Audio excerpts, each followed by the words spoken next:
She said they were just old letters, yellowed and musty, cluttering up the corner of the attic. "You've had them for decades, Margaret. Honestly, it's just junk." I watched from the kitchen doorway as she dropped the box into the black trash bag and tied it off like it was nothing. That box had sat on the cedar shelf since before her husband, my son, was born. And now it was gone. Just like that. The trash bag hit the bin with a careless thud.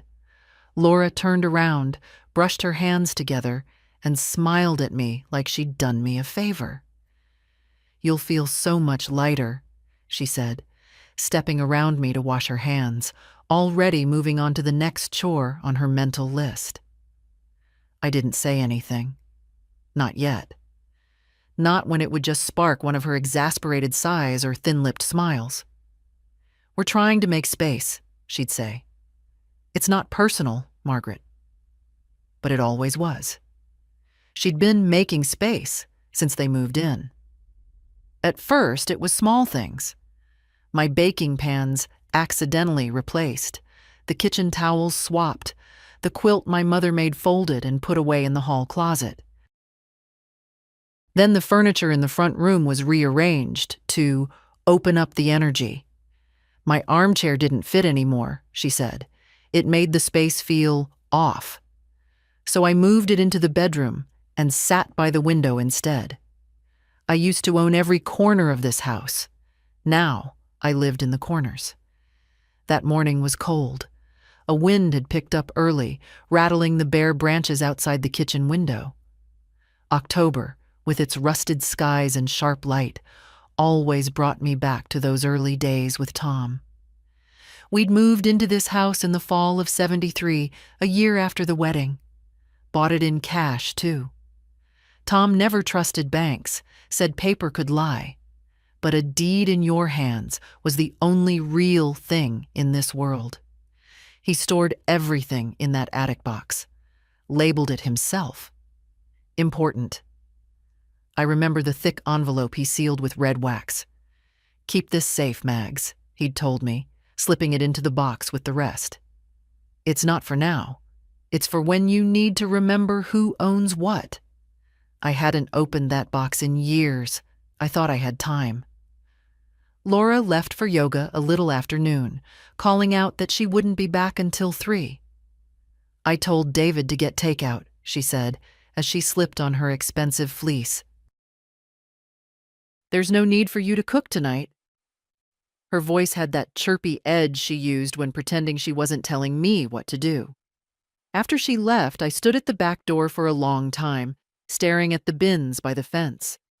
A black bag sat right on top, untied now, slightly opened at the edge. The wind must have caught it. I stepped outside, wrapped my sweater tighter around my shoulders, and opened the lid. It was there, the box, half crushed, its contents slumped like a broken spine. Most of the papers were soaked through, some torn. The letters, dozens of them, smeared beyond reading. And yet, underneath, I saw it. The envelope with the seal broken, its flap still folded neatly over the edges. The wax had cracked, but I knew it. My hands shook as I pulled it out, retreating back inside, away from the wind. At the kitchen table, I unfolded the brittle paper. There were 3 documents inside, still legible. Property records, land titles, all signed by Thomas Howell, notarized, dated 1974. Plots along Greenway Road. Back then, just fields. But now? I blinked, trying to steady my breath. I had thought they were just letters. So did Laura. But they were deeds. And they still had my name on them. The papers lay flat on the kitchen table, still damp at the edges, curling as they dried in the weak afternoon light. My hands rested beside them, palms open, as if I were afraid they might vanish if I blinked. For years, that envelope had lived quietly in the attic, unseen, unremarkable. Now it was the only thing in the house that felt truly alive. Thomas Howell. his name in bold, certain strokes of blue ink. My name beside his, Margaret E. Howell, in my smaller, neater handwriting. 3 parcels of land described in dense legal language, each one accompanied by a notary's stamp. Greenway Road, it read, total acreage, 6. I remembered those words now because Tom had said them out loud when he signed the documents. 6 acres, Maggie. Someday that'll mean something. Back then, Greenway was just a muddy stretch past the old sawmill. Tom had bought the land from a widower who wanted to move south. For the children, he'd said. Maybe David will build there one day. I'd laughed at the idea. We could barely afford roofing shingles then. The thought of owning extra land felt like a fantasy. But Tom was steady, methodical. He tucked those deeds away and told me to keep them safe. Never throw away what carries your name, he'd said. Paper keeps the world honest. Now, 48 years later, that paper was all I had left that proved anything belonged to me. The front door opened. David's voice echoed through the hallway, followed by the thud of his briefcase hitting the floor. Mom, you home? I slid the documents under a stack of magazines before he entered the kitchen. Yes, dear, I said, turning to the kettle as if I'd been busy. He loosened his tie, glancing around. Laura says you've been cleaning out the attic. Thank you. She's been on a minimalist kick. I smiled thinly. So I've noticed. He chuckled, missing the edge in my tone. She means well, you know. Tries to keep everything tidy. You hold on to too much stuff. Stuff. The word stung. Everything I owned, Tom's toolbox, the quilt, the old recipe cards, had been reduced to stuff. Maybe you're right, I murmured. Some things are worth keeping, though. He nodded absently, already scrolling through his phone. I'll be working late tomorrow. If you need groceries, just text Laura. She likes to manage that. Manage. Another word that landed heavy. They didn't even notice the way they spoke to me, as if I were one of the chores on Laura's list. After dinner, when they went upstairs to watch television, I returned to the table. I spread the documents again, careful not to tear them. I took out my reading glasses, adjusted the lamp, and began deciphering the small print. Each deed bore a registration number. I wrote them down on a notepad, tracing every line slowly, methodically. I wasn't entirely sure what to do next, but I knew one thing. I needed proof. Real proof. The next morning, while Laura was out and David at work, I called the county records office. A polite young woman answered. Good morning, Property Division. How may I help you? My name is Margaret Howell, I said, trying to keep my voice steady. I'd like to inquire about 3 parcels purchased in 1974 under that name. She asked for the numbers, typing quickly. There was a pause, a faint intake of breath. Yes, Mrs. Howell, the titles are still active, she said. All 3 are registered under your name and 1 co-owner, Thomas Howell, deceased. No transfers since 1974. My throat tightened. Active? They haven't been sold? No, ma'am. And just for your information, the Greenway corridor has been rezoned for residential development. The current assessed value is, she hesitated, quite significant. Would you like a formal appraisal mailed to you? Yes, I whispered. Please. When I hung up, the silence in the kitchen seemed enormous. The clock ticked loudly on the wall, marking the seconds between one life and another. I looked at the window, at the gray autumn sky, at the old maple tree Tom had planted out front. The world outside looked the same, but everything had shifted. I sat there for a long time, the receiver still warm in my hand, thinking of Tom, How certain he'd been that paper could keep a person safe. He'd been right all along. Laura had thrown away letters, but she hadn't managed to erase me. By evening, the envelope lay inside a new folder, sealed again, labeled in my own handwriting. Keep. Personal. Do not touch. I tucked it deep inside the drawer of my nightstand, behind the box of sewing threads. My fingers lingered on the edge a moment longer. Downstairs, I could hear Laura laughing into the phone, telling someone about her plans for the house once the old woman finally agreed to downsize. Her voice was bright, careless, full of confidence. I smiled to myself, a small, quiet smile no one could see. Let her plan. Let her tidy. Because for the first time in years, the paper was on my side. The kitchen had always been mine. For decades, it had smelled of cinnamon and roast chicken, of Tom's pipe tobacco drifting in from the porch. But now it smelled like lemon disinfectant and vanilla-scented candles that Laura insisted on buying in bulk. Neutral scents are better, she'd said once, tossing my old spice jars into the trash. Guests find clove and bay leaves overwhelming. I hadn't argued. Not then. But that morning, as I stood by the sink rinsing a single teacup, I realized something had changed. Not suddenly. Nothing in my life ever shifted in a single moment. But slowly, like the sea eroding a stone. Laura didn't ask anymore. She decided. She replaced. She cleared. And somehow, without realizing it, I had stopped pushing back.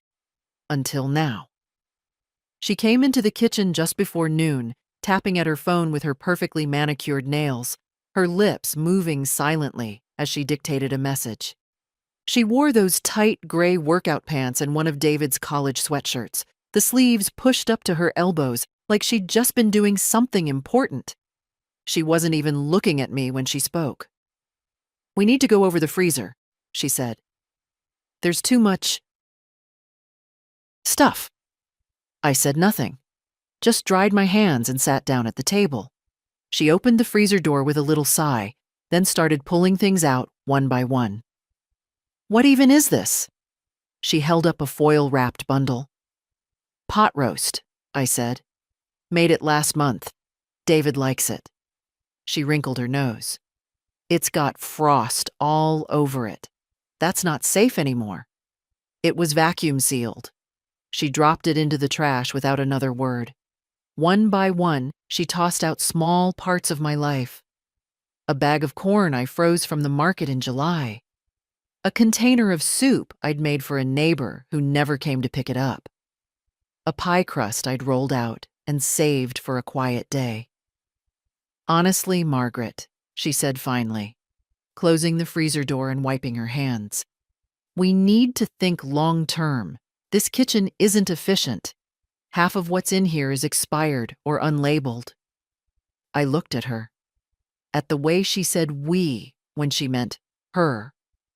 At the way her face tightened every time she looked at something she couldn't control. And for the first time, I saw it clearly. Not just irritation or bossiness, but something deeper. She wanted this house. She'd always wanted it. "It's an old space," she continued, now pacing lightly, her voice lighter than before, rehearsed. "You've done a beautiful job keeping it up all these years, but it's just not practical anymore. Not for the kind of lifestyle David and I have." "And what kind of lifestyle is that, exactly?" I asked, my voice even. She blinked, taken slightly off guard. "Well, you know, busy, modern, with more entertaining, more flow. We've talked about redoing the living room, maybe knocking out the wall to the den, turning the study into a nursery eventually." "Nursery?" I asked, though I already knew. She smiled, faintly. "Just thinking ahead." "Thinking ahead," I repeated. She poured herself a glass of sparkling water. Always the same brand, the same flavor. David and I have been talking, Margaret. We really think it might be time for you to consider something a little easier. A retirement community, maybe. One of those independent living places. They have shuttle buses and activities and housekeeping. It could be good for you. You'd have your own space, of course. Privacy. I let the silence stretch between us. Let her hear the weight of her words. I see, I said finally. She mistook my stillness for compliance. Her shoulders relaxed, her tone brightened. We can help you look into places. There's one near the lake that's just lovely. Very modern. And they have memory care on site, just in case you ever... I won't be moving, I said. She blinked again. I'm sorry? I said, I repeated, folding the tea towel in my lap. I won't be moving. This is my house. There it was. The smallest flicker, annoyance, panic. She recovered quickly. Of course, I just thought maybe you'd be more comfortable somewhere with support. David worries about you. The stairs, the garden. Things happen. Yes, I said quietly. Things do happen. She shifted her weight, setting her glass on the counter with a sharp little click. Well, it's something to think about. She left the room, her steps brisk and even, her silence louder than any argument. When the door shut behind her, I took the pie crust she'd nearly tossed from the trash and slid it back into the freezer. Still wrapped. Still perfectly fine. And then I walked into the den, opened my old file cabinet, and began to organize. Birth certificates. Tom's military papers. Tax records. The appraisal request would arrive soon. I needed everything ready. They thought I was old and soft and grateful. But they'd forgotten something essential. This house, every inch of it, was mine, and I wasn't about to let anyone renovate me out of it. The attic had always been his domain. Tom used to climb the narrow stairs 2 at a time, even after his knees started to go. No sense in keeping the good light down here, he'd say, pointing to the one dusty window up top that faced east. That's where the truth belongs. Someplace it can breathe. After his passing, I'd only gone up a few times. Once to put away his coats. Once to dig out the Christmas decorations. And once, years ago, to sit beside that cedar shelf and cry into the box marked important. Because it was the only place in the house where I still felt like he might come walking in. Now I stood there again, the boards groaning under my slippers, holding a flashlight in one hand and my breath in the other. The air smelled of dry wood and old paper, like time paused in 100 yellowing pages. I knew Laura had cleared out most of it last week, probably tossing anything that didn't shine or beep. But the far corner was too cramped for her, wedged between a beam and a sloped wall. That's where Tom had built the cabinet. Short, wide, bolted to the floor. He always said no storm could lift it. Said he'd buried a few things there that mattered too much to leave in the open. I pulled it open. Empty. I blinked. No files, no folders. Not even the cigar box where he kept his old letters. Just a few rusted nails and a dry oak leaf that must have blown in last year. But then I noticed something odd. Along the back panel, there was a fine line, barely visible. I ran my hand across it and felt the shallow groove of a seam, a hidden compartment. Tom always did love his secret compartments. He'd built one into the old hutch in the dining room, too, just big enough for a bottle of scotch and a folded $20 bill. For emergencies, he used to wink, or for Wednesdays. I knelt and pressed gently on the edge. The panel gave way with a soft pop. Inside, nestled between 2 pieces of old linen, was a small black case, leather, faded, but intact. My heart beat a little faster. I pulled it out and unzipped it. Deeds. Originals. The same 3 I'd recovered from the trash, only these were clean, sealed in plastic sleeves, untouched. And beside them, something else. A small brown envelope with my name written in Tom's hand. Maggie, just in case. I opened it slowly. Inside was a letter. No date, no greeting, just one line. If they forget who built this, remind them who paid. I closed my eyes and let the words settle into my bones. Back downstairs, I set the case on the dining table, poured myself a cup of weak coffee, and stared out the window. The leaves outside had turned fully now, golds and deep reds, a few clinging greens near the base of the elm. David used to rake them into piles and leap into them without warning. Once he broke his wrist doing it. Cried the whole ride to the hospital, then smiled through the cast as Tom signed it. That boy had joy in him once. I knew it. I'd held it.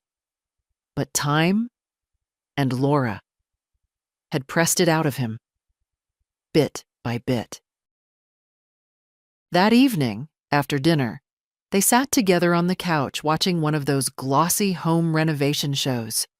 A couple tearing out walls, installing waterfall countertops. Laura made small noises of approval every few minutes, the way someone does when they're dreaming aloud. "See that backsplash?" she said. "That would look amazing here." David nodded, not really listening. "We'd need permits to knock that out. Or Mom would." Laura chuckled. "Well, when she's ready to sell, I hope she lets us handle it. The bones are here. It just needs a vision."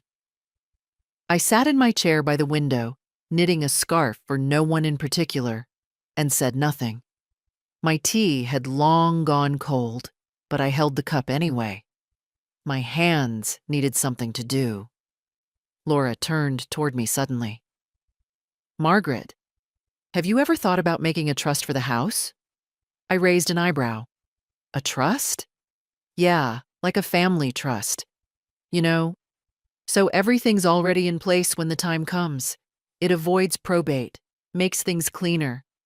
David could help you with the paperwork." David looked up, uncertain.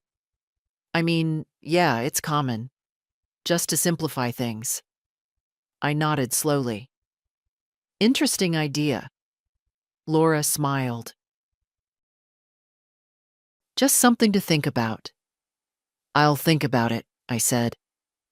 Later that night, after they'd gone to bed, I called someone I hadn't spoken to in years, Marvin Delaney, Tom's old apprentice. He was a lawyer now, small practice, quiet voice, sharper than anyone gave him credit for. "Mrs. Howell?" he said, surprised. "It's been a long time." "Marvin, dear," I replied, steady and calm. "I need your help, and I need it quietly." "I can do that," he said. "What's going on?" "I have 3 deeds, all in my name. I need them reviewed, appraised, and protected." He didn't ask why.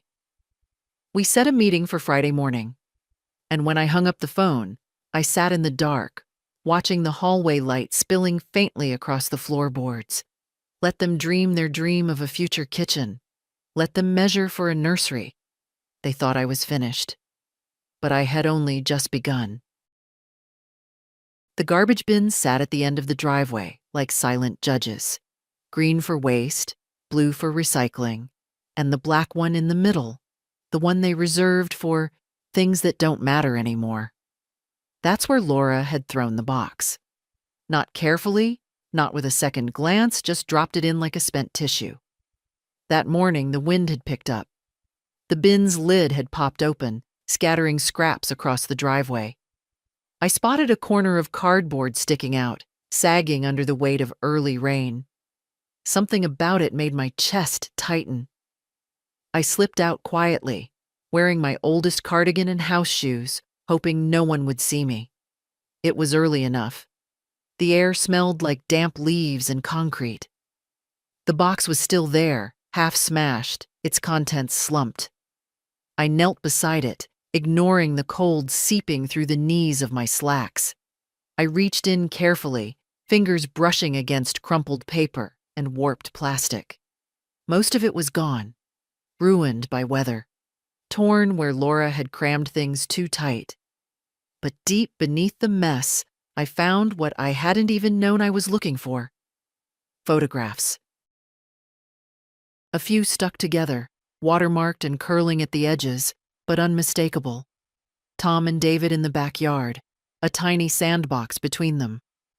My mother's handwriting on a recipe card. A Christmas card from my sister, the envelope still sealed. And then, folded between two old letters, a document. Yellowed, soft around the corners but dry. Somehow untouched. It was one of the 3 deeds. The original. I froze. The other 2 were safe now, in the case I'd recovered from the attic. But this one, the 3rd, had been in that box, the one Laura threw away. Had I not come outside, had I not looked, this would have been lost. Millions, gone with the Wednesday trash. I stood slowly, knees aching, and pressed the document to my chest. She hadn't known. That much was clear.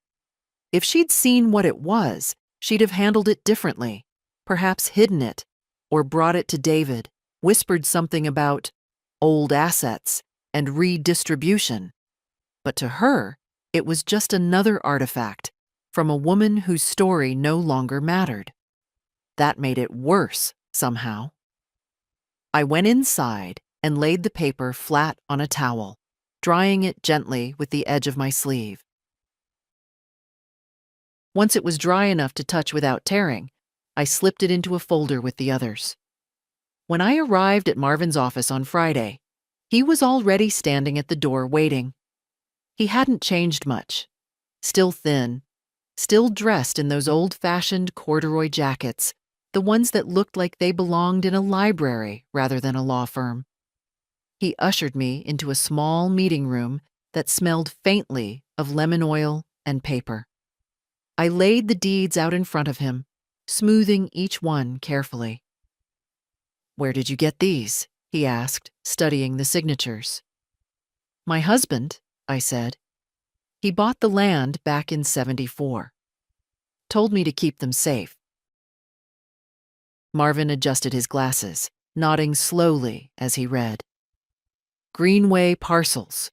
Rezoned last year for mid-density residential. Developers have been circling for months. You're sitting on something very, very valuable, Margaret." I said nothing. He flipped through the documents. "These are clean, no liens, fully paid. In your name and his, and since he passed, full ownership transferred to you by survivorship clause. You could sell all 3 tomorrow and walk out of here with 7 figures." Still, I said nothing. He leaned back. "What do you want to do?" "I want them protected," I said. "No one else is to touch them. And I want everything in writing. Trusts, contingencies, the works. But not a word to my son. Not yet." Marvin raised his eyebrows but didn't argue. "You want to open a living trust in your name or name a beneficiary?" "I want it in my name," I said. "And when the time comes, it goes to my granddaughter, Ava. Not David, not Laura." "I can do that," he said quietly. "And I want to draft a will, a new one." "Of course." We spent the next 2 hours going over everything. I signed what I could, promised to return with identification for the trust registration, and left with a copy of the preliminary draft in my purse. Marvin walked me to the door, his voice kind but firm. "You're doing the right thing." "I know," I said. Back home, Laura greeted me with a smile far too bright. "We missed you at breakfast. David was wondering where you'd gone so early." "Errands," I said. "Just taking care of a few things." "Well, don't overdo it. she said, already heading toward the laundry room. "You've been moving slower lately. Maybe we should book you in for a checkup." I looked at her. Really looked. She stood there in her crisp blouse, her hair done just so, speaking to me like I was already halfway to gone. Like she was managing me the way she managed the grocery list or the holiday cards. "I feel just fine," I said, and turned toward the stairs. In my room, I opened the folder again and stared at the documents. Property, land, history, my name on each one like an anchor. They thought I was fading, but I was just getting started. Saturday afternoon, the house was empty. David had taken Laura to a winery an hour outside town, a belated birthday gift, he'd said. "You don't mind, do you, Mom?" he'd asked over toast that morning, already pocketing the car keys. I smiled and shook my head. "Of course not. You two enjoy yourselves." He kissed the top of my head in that automatic way children do when they're no longer thinking about you. Then they were gone. Their voices and laughter trailing behind them like ribbons in the wind. The silence afterward felt like a favor.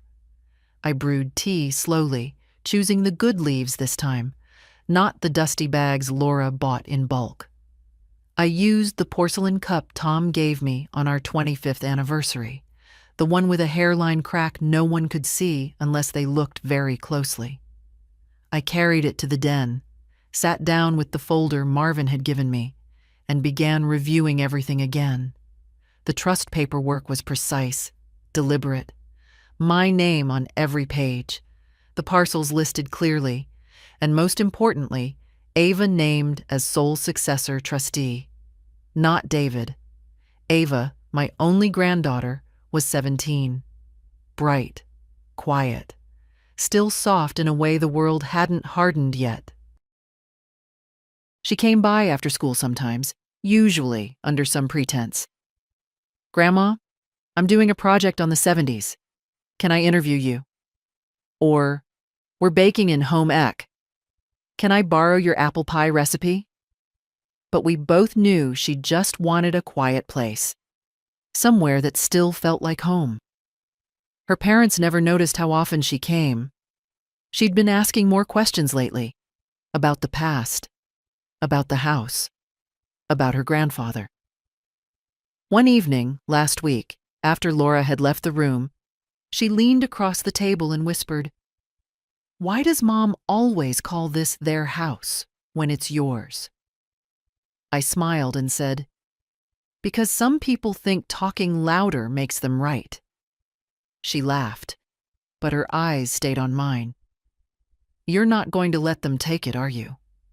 "No, sweetheart," I said. "I'm not." Now I sat reviewing the will Marvin had prepared, each word a soft act of resistance. I had updated everything, removed David as executor, named Ava as the one to carry it forward. The trust protected the land. The house remained under my name. No one could sell, renovate, or repurpose anything without going through me. And when I was gone, it wouldn't pass through David's hands at all. It would go to the only person in this family who still looked me in the eye. I made copies of every document and sealed them in a manila envelope. Then I placed it at the back of my bedroom drawer, behind Tom's flannel shirts, still folded, still smelling faintly of tobacco and oak. The original folder stayed locked in the small metal safe in the hall closet. I changed the combination that afternoon, wiping the dial clean when I was done. They would never think to look. That evening, Ava came by unexpectedly. Her hair was pulled into a high, messy bun. She wore her father's old hoodie and leggings covered in cat hair. I opened the door before she knocked. "Grandma," she said, smiling, "can I hang out for a bit?" "Always." She dropped her backpack by the sofa and kicked off her shoes. "They're at some winery. I was supposed to go to Dad's sister's for dinner, but I told them I had homework." "You're a terrible liar," I know, she grinned, but I had a better offer. We made grilled cheese and tomato soup, the kind that's mostly butter and memory. She sat cross-legged on the floor, eating from a tray, watching reruns of old shows she pretended not to like. At some point, her smile faded, and she turned to me, serious. Are you okay, Grandma? Lately I feel like, I don't know, like something's going on. I looked at her, at the softness in her face, the sharpness in her gaze. She reminded me of myself at 17, before Tom, before David, before the long years of patience that hardened into habit. I'm better than I've been in a long time, I said. Just making sure everything's in place. Ava tilted her head. In place for what? For when the time comes, I said. She was quiet a moment. Then she whispered, Are they trying to make you leave? I didn't answer. She already knew. Her eyes filled, and she looked away quickly, pretending to fiddle with her napkin. If you ever need anything, she said, like anything at all, money, help, someone to drive you somewhere, I mean it. You can call me. I won't tell them. I know, sweetheart, I said, and I'm not going anywhere. Later, when I walked her to the door, she paused and turned back. You're not like them, she said. You never were. I watched her walk down the path, her back straight, her shoulders strong. That night, I slept better than I had in months. Let David buy wine and talk renovations. Let Laura count square footage and dream about open floor plans. They could plan the future all they wanted. But they'd forgotten one thing. The present still belonged to me.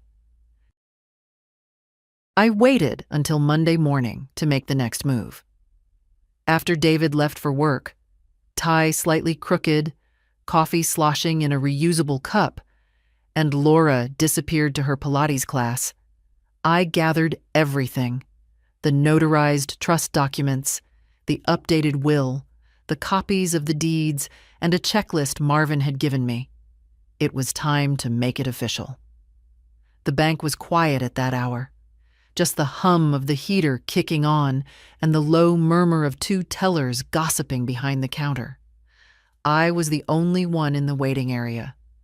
A young man in a navy blazer approached, barely older than Ava. Mrs. Howell, I'm Aaron. You're here to open a trust account? I nodded. That's right, my attorney called ahead. He glanced at the folder in my hands, then smiled professionally. Of course. Let's get you set up. The process was thorough. I signed documents slowly, carefully. Aaron explained every line, but I already knew what most of them meant. I may have been old, but I wasn't foolish. For years, Tom had made me balance the books for his business. If something happens to me, Mags, he used to say, you'll need to know where every dollar is going. Now, every dollar of mine would be exactly where I wanted it, locked into an account under my name, tied directly to the trust, accessible only by me, and later by Ava. Aaron handed me the final document to sign. This confirms the transfer of $140,000 into the trust account, tied to the future sale of the Greenway parcels. I signed. Would you like online access? No, I said firmly. Paper statements, to this address only. He hesitated, then nodded. Absolutely. By noon, everything was done. The deeds secured, the money protected, the future rewritten in my own handwriting. I left the bank with my spine straighter, my stride steadier. On the way home, I stopped by the post office and mailed a sealed envelope to Marvin with a second set of signed copies. Then I dropped by the bakery and bought myself a lemon tart. Small victories deserved small celebrations. Back at home, the house was still quiet. I made tea, set the tart on a plate, and sat at the kitchen table with a notepad. I started writing things down, Not legal things, but human things. What Tom used to say about land, the way he folded his receipts into squares, the color of the sky the day we first saw that house on Maple Lane. I didn't know why, exactly. I just wanted someone to remember things the right way. The front door opened just after 1. Laura came in, talking into her phone. And she's still here, of course. I mean, she's sweet. But it's like, how long can someone just sit on a house like that? She stopped when she saw me in the kitchen. "Mom," she said, surprised, "you're home?" "I live here," I said calmly. She laughed awkwardly. "Right. I just thought you had an appointment today." "I did. Took care of some paperwork." "Everything okay?" "Everything's perfectly fine." She stood there for a moment, the phone still in her hand.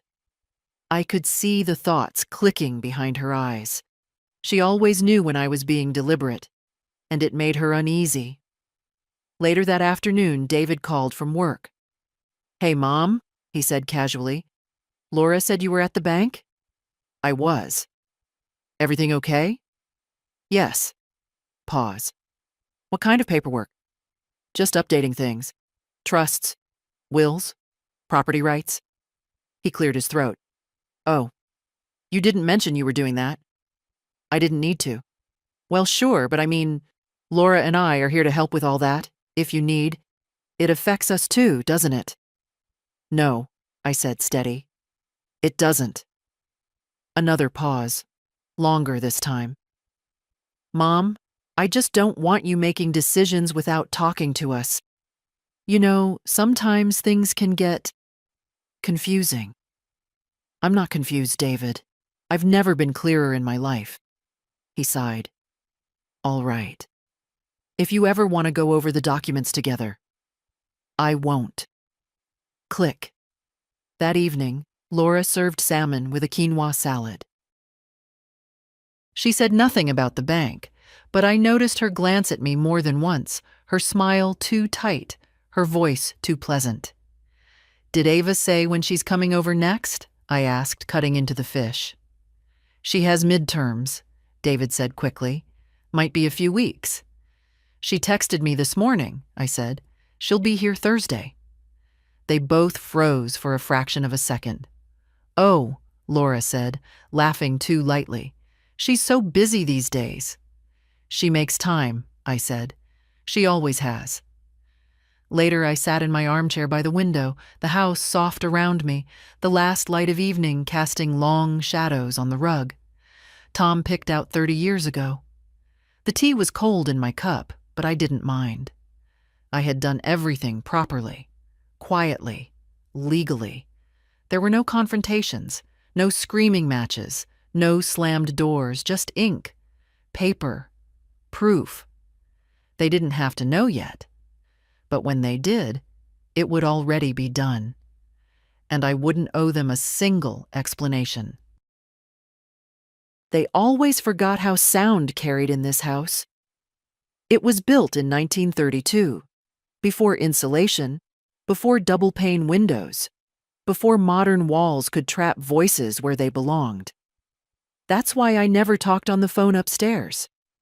Tom used to joke you could hear someone blink from the next room. That was an exaggeration, but not by much. I was folding laundry in the guest room, what used to be David's room, before Laura painted it over in eggshell serenity and replaced the furniture with sleek, uncomfortable pieces from catalogs. The window stuck in the frame, just like it had when he was 10. I'd meant to fix it for years. Their voices floated up from the kitchen below. "I just think we need to set a date," Laura said. Her tone wasn't angry, just firm, managerial, the way she spoke to waiters and delivery men. "A date for what?" David asked, though he already knew. "For moving her. You said after the holidays. That was 5 months ago." There was a pause, then the scrape of a chair. "She's not ready," David said. "She's never going to be ready, David," Laura snapped. She's content to just sit there, collecting dust and writing in those little notebooks like she's running a war diary. Meanwhile, we're living in limbo. The market's shifting. We need to move. She's not going to sign anything, he said, his voice quieter. You saw her after the bank. She's locking things down. It's like, I don't know. She's preparing for something. She's preparing to cling to this house until we bury her, Laura said. A silence followed. I could hear the refrigerator hum, a spoon tapping a cup. I'm not saying we push her, Laura continued, softer now. But there are ways to guide people. We can start showing her how nice those communities are. Maybe bring brochures. Take her on a tour. Ava could go too. She listens to Ava. She wouldn't like that. She doesn't like anything I do, Laura said, her voice sharpening. I've tried, David. God knows I've tried. I cook. I clean. I let her have the master bedroom. Let me. She doesn't ask for anything, David said. That's the thing. I keep waiting for her to need help so we have a reason. You know what she needs? Laura said. She needs clarity. She needs boundaries. And you need to stop playing the guilt card just because your dad died when you were in college. You didn't kill him. But if we let her run the show, she'll kill this house. There was a long pause. I heard footsteps. The fridge opened and closed. She can't take it with her, David, Laura said. The house, the land, it's too much for one old woman. At some point, we need to make adult decisions. Together. She'll hate us. She'll get over it. The conversation shifted after that. Laura started talking about open house dates, possibilities for renovations. David asked about kitchen permits.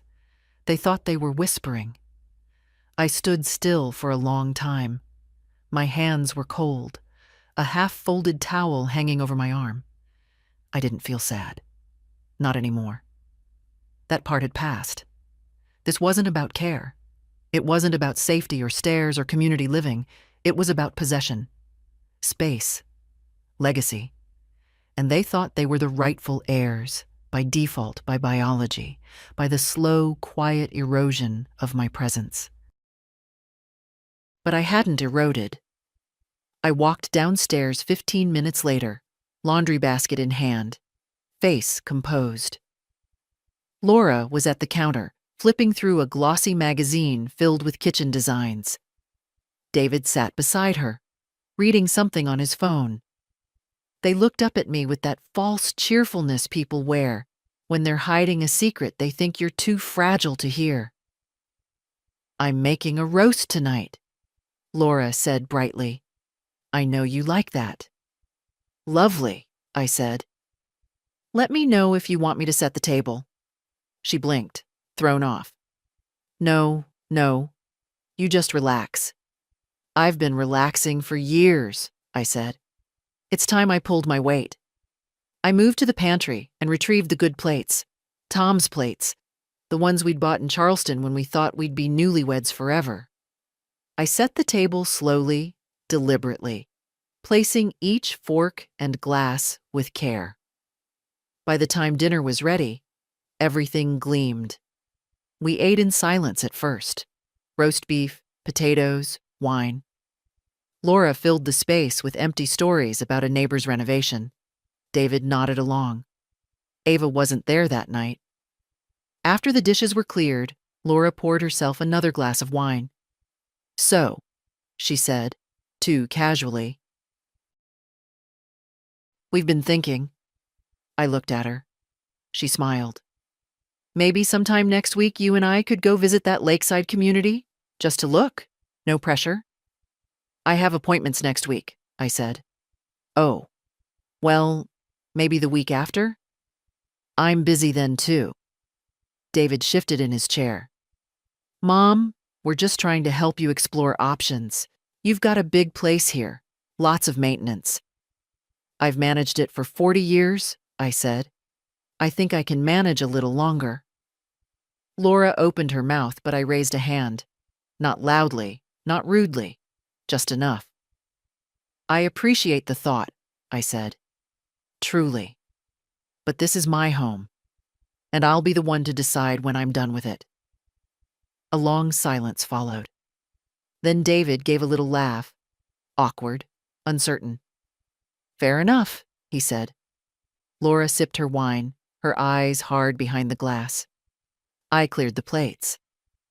Later that night, alone in my room, I wrote Ava a short note. "Sweetheart, when you visit Thursday, I want to show you a few things. Important things. Bring that quiet confidence of yours. I'll need it.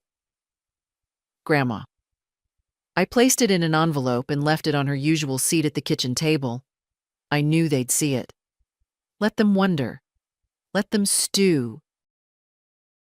They had their plans, and I had mine. The house had never been perfect. Not when we moved in.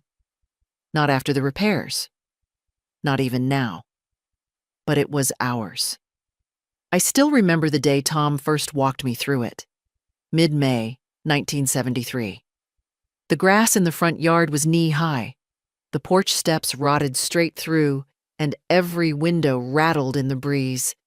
The real estate agent had apologized twice before we even got to the second floor. But Tom grinned like he was looking at a cathedral. "It's ugly now," he said, kicking the baseboard gently, "but it's honest. You can work with honest." And work we did. We spent that summer with splinters in our hands and sawdust in our lungs. Tom re-leveled the floor in the back hallway himself, lying flat on the ground in the heat with a wrench in one hand and a cigarette dangling from his lip. I painted every room, twice, because I changed my mind halfway through. We fought over the color of the kitchen cabinets and made up over cherry pie.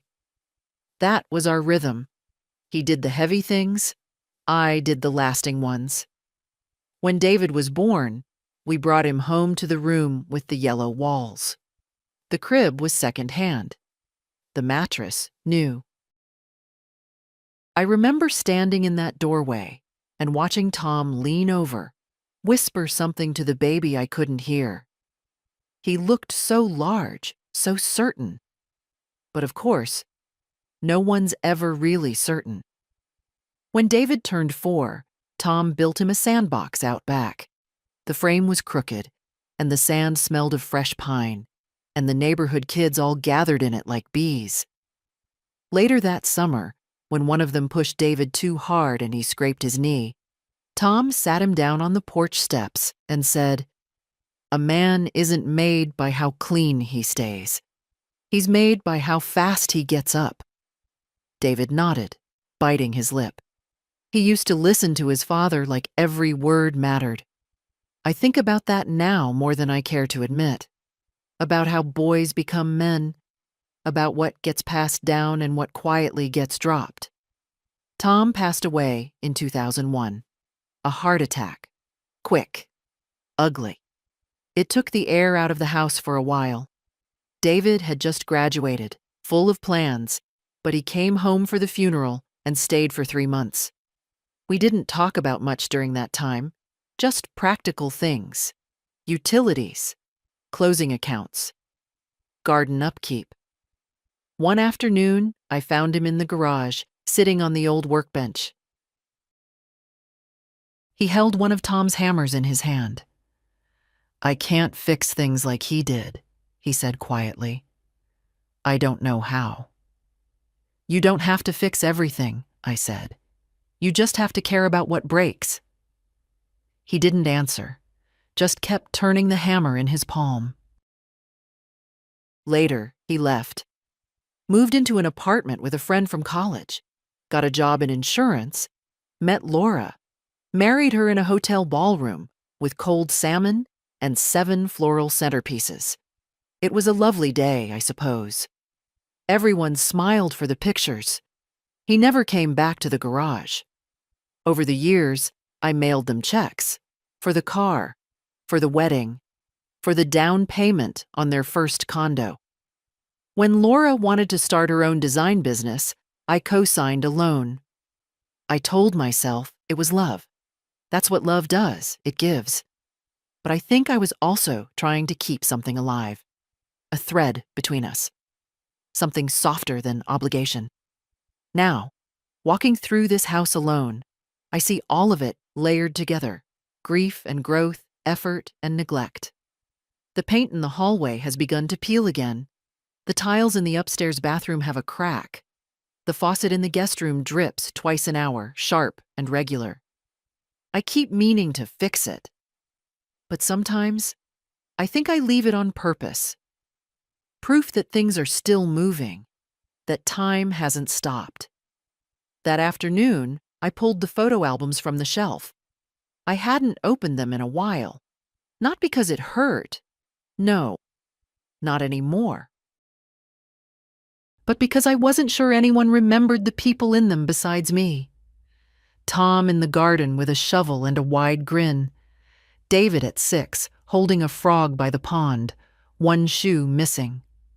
A birthday party in the backyard, plastic cups, sun-faded balloons, my sister holding the camera crooked.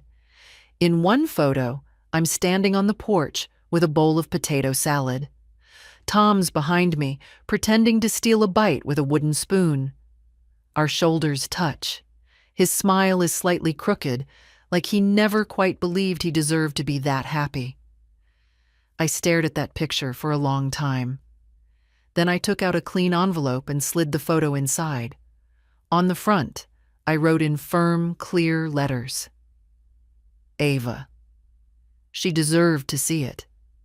To see who we were before the edges wore down, before the house became a battleground, before kindness got confused with silence. I placed the envelope with the others, legal documents, deeds, letters Tom had written but never sent. A story, piece by piece. When Ava came Thursday, I would show her everything, not to burden her, but to make sure someone knew how to carry it. Because memory, like land, only stays yours if you tend it. The day started quietly. Ava came in the morning, her backpack slung over one shoulder, eyes a little tired but warm, as always. We sat at the kitchen table, drank cocoa, and went over her math homework, though we both knew that wasn't the real reason she'd come. When the clock hit 11, I stood, went to the sideboard, and took out the folder. She looked at me, curious but silent. I set it in front of her. "Read the top page," I said. She scanned it, then blinked. "Wait, this is a land trust?" "Yes." "And it's in your name?" "Yes." She looked at me slowly. "Grandma, how much is this worth?" I didn't answer right away. I let her sit with the weight of it. "Enough," I finally said. "Enough for them to want it, and enough for me to decide exactly where it goes." Her eyes filled. "Is this why Mom keeps talking about assisted living? Downsizing?" "It's part of it," I said gently.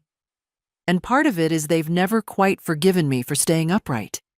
People like things that fold. I didn't." She closed the folder carefully. Her hands were trembling. "Thank you for trusting me." "There's no one else I would," I said. "And don't worry. Nothing's changing yet. I'm still here. For a while." She reached across the table and held my hand for a long moment. By 1 o'clock, she'd gone. Back to school, back to her life. And the house returned to its usual hum. Laura came home at 2, arms full of bags, her perfume arriving a second before she did. She set everything on the kitchen island with a little huff. "Just picked up a few things," she said, not looking at me. "New table runner, some paint swatches, thinking of refreshing the front room." I said nothing. She unpacked slowly, narrating each item like it mattered. "This blue might brighten the space. The taupe's safe, of course, but I think we're past safe, don't you?" "We?" I said. She looked up. "David and I," she clarified.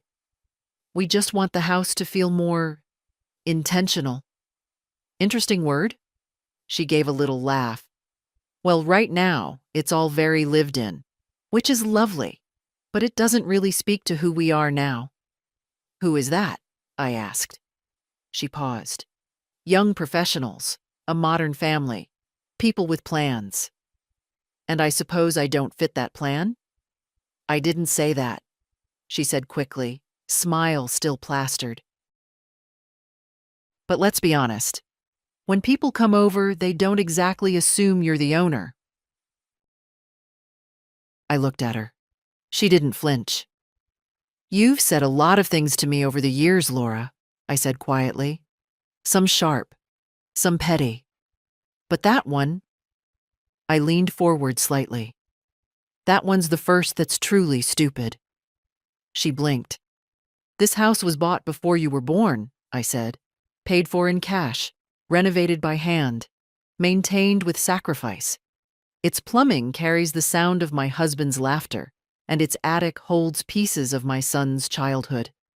Every floorboard you call dated was scrubbed by these hands. And if I don't look like the owner to your friends, that's only because you've confused taste with memory. She opened her mouth, but nothing came. I've let a lot slide, I continued, because I thought patience might teach you something. I see now it didn't. So let me say it plainly. This is my house, not yours, not David's, mine.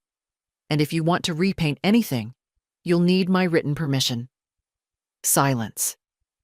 Then finally she laughed, short and bitter. You know what? Fine. But don't be surprised if you wake up one day and realize how lonely this all is. I stood. I'd rather be alone in a house I love, I said, than surrounded by people who treat me like a placeholder. She stared at me, chest rising and falling. David's not going to like this. David, I said, hasn't liked a lot of things. He'll manage. I left the kitchen without another word. My knees ached from standing, but my back had never been straighter. Upstairs, I sat on the edge of the bed and waited for the rage to come. But it didn't. Only something colder, something clearer. That line, "You don't look like the owner," had burned through me. Not because it was cruel, but because it was said with such ease. She believed it. She believed she could erase 40 years with paint samples and entitlement. But names on deeds don't smudge that easily. And silence is not the same as surrender. Later, as I made tea, I heard her on the phone, not whispering this time. She's getting defiant, she said. I think we need to accelerate the plan. Talk to that realtor again. If we push gently, she'll cave. She always does. I stirred sugar into the cup. Slowly, calmly. Let her plan. Let her call. Let her walk this house like she already owns it. Because soon, very soon, she'd learn what real ownership feels like. She was in my room when I came back from the garden. I hadn't been gone long, 20 minutes, maybe less. Just enough time to deadhead the roses and bring in a few sprigs of lavender.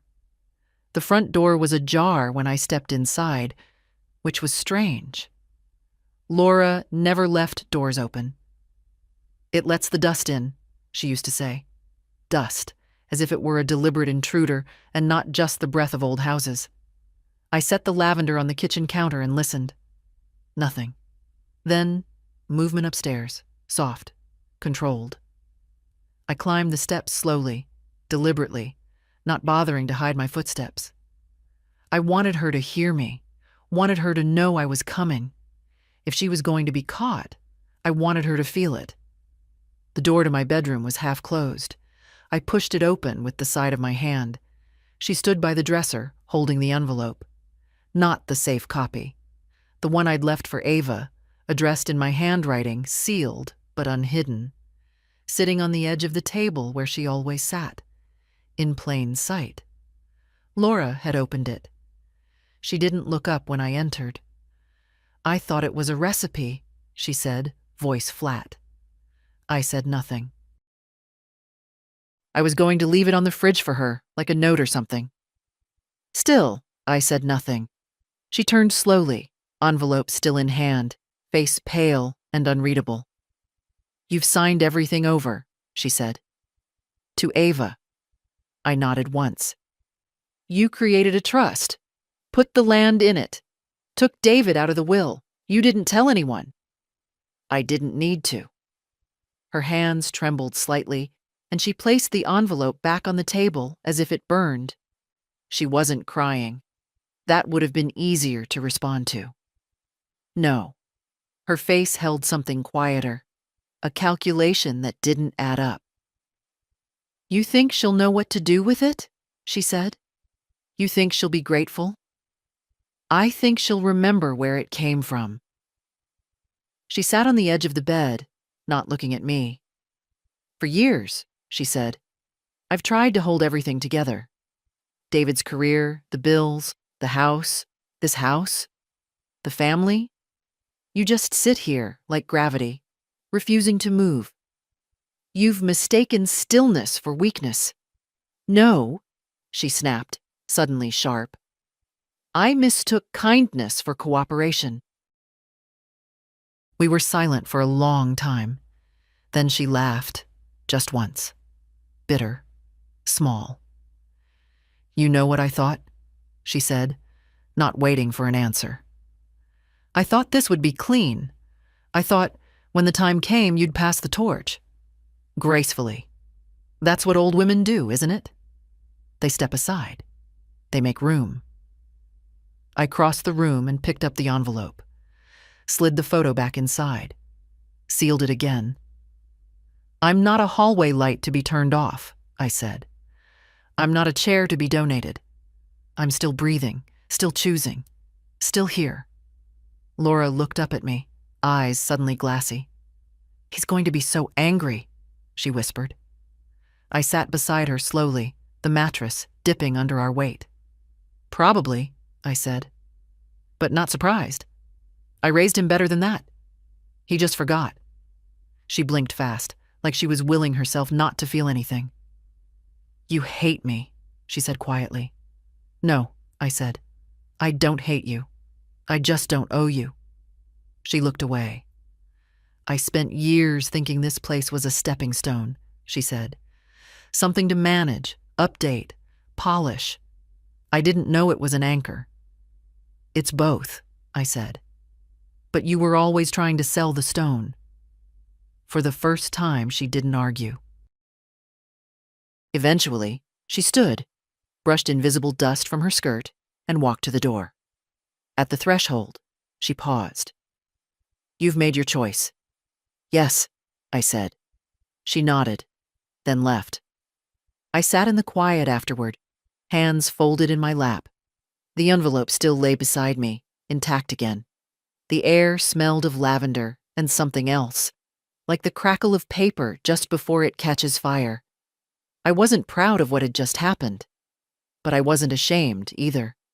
It wasn't victory. It was clarity. Some truths need to be spoken aloud. Others need only be written, signed, and witnessed. And sometimes, the most powerful thing you can say is nothing at all. David came home later than usual that evening. His car pulled into the driveway just after sunset. I heard the tires on the gravel, the slight scrape of his briefcase across the passenger seat. For a while, he sat in the car without coming in, headlights still on, casting long shadows across the porch. When he finally stepped inside, the air shifted. I was in the den, knitting without thinking, unraveling and starting again. I'd done the same row 3 times. My hands needed motion. My mind needed stillness. He came in without taking off his coat. Can we talk? He asked. I nodded toward the chair across from mine. Sit. He did, slowly, as if unsure what version of me he'd meet. I talked to Laura, he said. I figured. She told me what you did. Also figured. He looked down at his hands, rubbing his wedding band. You put everything in Ava's name. In a trust, yes. After I'm gone. He was quiet for a moment. Then, why? I set the needles down, folded my hands, not angry, not defensive. Because she listens. He blinked. I listen. Not to me, I said gently. To Laura. To expectations. To the pace of things. You listen to what makes sense on paper. She's my wife. And I'm your mother, I said. I carried you, fed you, taught you how to tie your shoes and how to keep your temper in a room full of people. I taught you to say thank you. And you did. For years.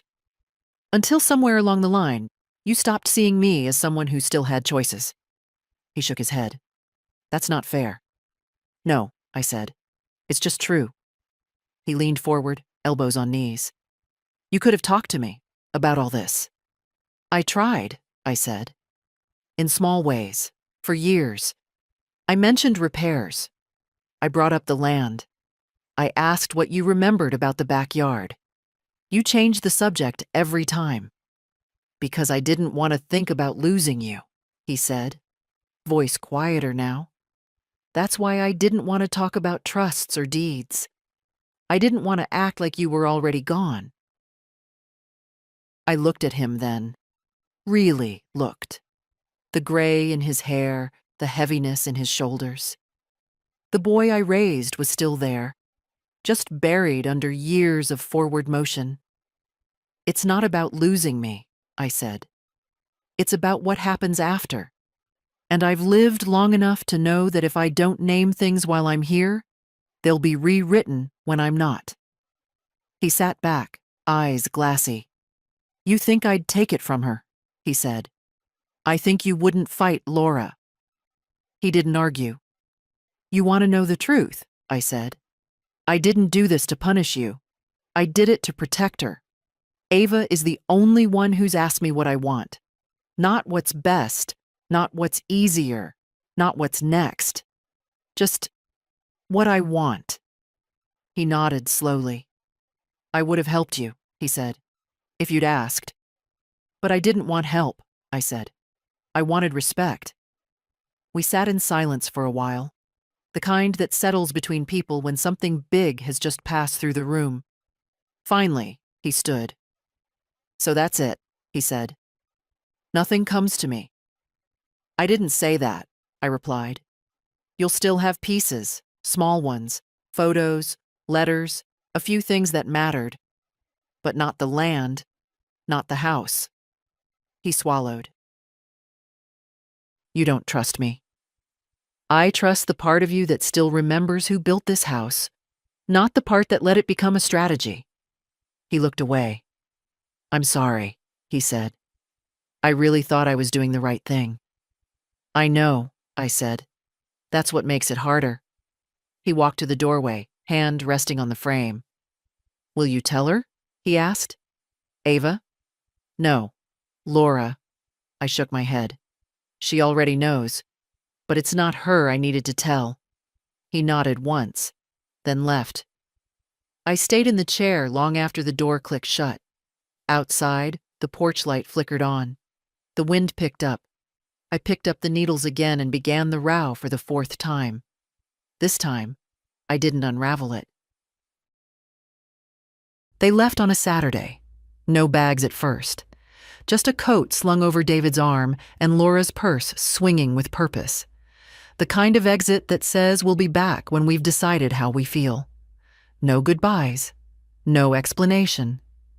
David mumbled something about needing space. Laura didn't speak at all.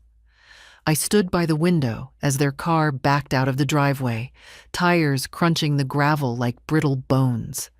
The taillights blinked red twice, then vanished down the road. It was quiet after that. Not the strained quiet of tension or waiting, but a clean, breathable quiet, like the house had finally exhaled. I made myself a cup of tea. The good kind, with loose leaves and boiled water and a bit of honey from the jar Ava gave me last Christmas. I carried it out to the porch and sat in Tom's chair, the one that creaked a little but held just right. The sky was overcast, but not unfriendly. Autumn sat on the air, not quite cold, not quite gone. The porch boards needed resealing. I ran my hand along the rail and felt the rough spots, the splinters lifting where the sun had baked through the varnish. I made a note to sand it next week. Out front, the roses had taken on that dusky color they get before falling apart completely. Still proud, still upright, even as the petals loosened. I fetched the shears from the shed and trimmed them back, talking to them softly as I worked. "You did good this year," I said. "Time to rest now." Inside, I dusted the bookshelf in the study, rearranged the photo frames so Tom's didn't tilt to the left. I straightened the old quilt on the guest bed, made sure the edge was tucked just so. I cleaned the silverware drawer, refolded the linen napkins. I wasn't tidying because they'd left. I was tending. There's a difference. In the afternoon, I pulled out the recipe box and chose one of the cards at random. Apple spice cake, Tom's favorite. I'd made it so many times I could do it with my eyes closed, but I read the card anyway. His handwriting on the top corner, "Don't skimp on the nutmeg." I never did. The house filled with the smell of cinnamon and warm sugar, and for a moment it didn't matter who had tried to redesign it or repaint it or plan for its next owner. It was still mine. Later, I opened the closet in the hall and took out the metal tin where I kept the old keys. Some of them didn't fit anything anymore. The lock on the garage that rusted shut in '98, the trunk Tom lost the combination to, the padlock from David's high school locker. I added one more, the key to the safe. Not because I no longer needed it, but because it was time it lived with the others. Time it became part of the house's memory, not just its protection. At sunset, I made soup. The kind that simmers slow and long and smells like patience. I ate alone at the kitchen table. No one asked what was in it. No one picked at the bread or complained it needed salt. When I was done, I washed the dishes by hand. Not because the dishwasher was broken, because I like the way hot water feels on my fingers when the day is finished. Before bed, I walked the perimeter of the house, checked the locks, turned off the porch light, ran my hand along the wall as I moved from room to room. Not to steady myself, to say goodnight. And when I climbed into bed, I didn't think about Laura or David or what came next. I thought about how the boards creaked in just the same way they had the day we moved in. How the wind still pushed the same branch against the window in October. How memory, when kept right, doesn't fade. It roots. This was not a house waiting for new owners. This was a home already full. Ava came on a Thursday just after 3. School let out early for some district-wide training, and she showed up in jeans and an old sweatshirt, hair damp from the rain, cheeks pink from the cold. She didn't knock. She never did anymore. Just let herself in and called softly, "Grandma?" "In the kitchen," I said. She walked in and dropped her bag with a sigh, like the weight of everything outside stopped at the threshold of this house. She looked tired, not physically, but in the way young people get when they're beginning to understand that the world isn't fair and maybe never was. I poured her tea without asking. She didn't smile this time, just wrapped her hands around the mug and stared into it like it might explain something. "They're not speaking to me," she said after a while. "Mom barely looks up from her phone when I come home. Dad asked if I knew what I was doing. Like I had to be tricked into loving you." I didn't respond, not right away. She looked up. "Did I do the wrong thing?" "No," I said. You stood still when it mattered. That's not wrong. It's just rare. She bit her lip and looked down again. I reached into the side drawer, pulled out a small velvet pouch, and set it on the table. Inside were 3 keys. I didn't say what they were for. She already knew. Ava stared at them. Now? No rush, I said. But someday, someone will tell you you don't look like the kind of person who owns a house like this, or land like this, or memory like this. She looked at me. And I want you to know, I continued, that you don't have to match anything. Not their version of success or ownership or legacy. You only have to remember where you came from, what this place cost, what it gave. She swallowed. Will I be able to keep it? The land is locked in trust, I said. Nobody can touch it without your say. The house will pass to you when the time comes. The money's in place. Everything's prepared. But the rest? She asked. The people? I exhaled slowly. That part's harder. She nodded. Your father. He isn't cruel, just comfortable. Comfort can make people lazy, and lazy people let loud voices speak for them. I don't want to hate them, she whispered. Then don't, I said. Just know what's yours, and don't hand it away because someone else makes you doubt it. She was quiet a long time. Then, very gently, she reached out and touched my hand. You're not going anywhere soon, she said, not asking. I smiled. I still have soup in the freezer. She laughed softly. I'm not ready. You don't have to be. Just pay attention. She put the keys in her pocket like they were fragile, not afraid they'd break, afraid she might. We sat a while longer, saying very little. The rain tapped against the windows, soft and steady. The house didn't creak that day. It just held us, quiet and warm. Before she left, I handed her a folder. Just one. The one with the map. It had the original parcel drawings, the notes Tom had made on setbacks and soil quality, the hand-sketched plans he never showed anyone. She opened it and touched the paper like it was alive. He would have liked you, I said. You don't talk just to fill the air. She nodded, eyes glossy. I would have liked him too. I walked her to the door, helped her with her coat, pressed a sandwich into her hands even though she insisted she wasn't hungry. When she turned to go, I didn't watch her leave right away. I just stood there, hand still on the doorknob, and felt the strange peace of something finally done right. Let them wonder where it all went. Let them redraw the maps in their heads.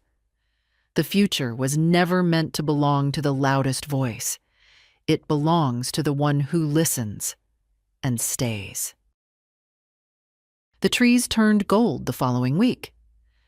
I watched them from the porch each morning, coffee cooling in my hands, the light slow to rise. The house didn't change, but the way it felt under my feet did. Not lighter, exactly, just settled, like something long overdue had finally stopped asking for permission. David called once. I let it ring. Laura didn't call at all.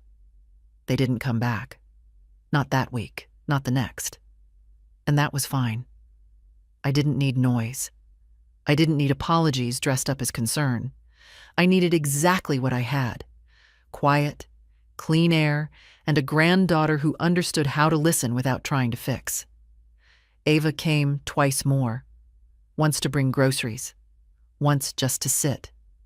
We didn't talk much the second time. She read on the sofa while I cleaned out the drawer with the old birthday cards and expired coupons. I let her keep one of Tom's pocket knives, the one he used to carry when he thought every problem could be solved with a blade and a bit of tape. She opened it carefully, like a memory. Is this mine now? She asked. Only if you lose it at least once and find it again, I said. She smiled. We didn't talk about the land, or the house, or what might come. Some things don't need repeating. That Friday, I baked 2 loaves of bread. One for me, one for the neighbor down the street who still swears I taught her daughter to ride a bike, though I don't remember doing it. Maybe I did. We do a lot more for people than they notice. I left the second loaf on her doorstep with a note. Still here. Still baking. Later, I cleaned the windows on the south side.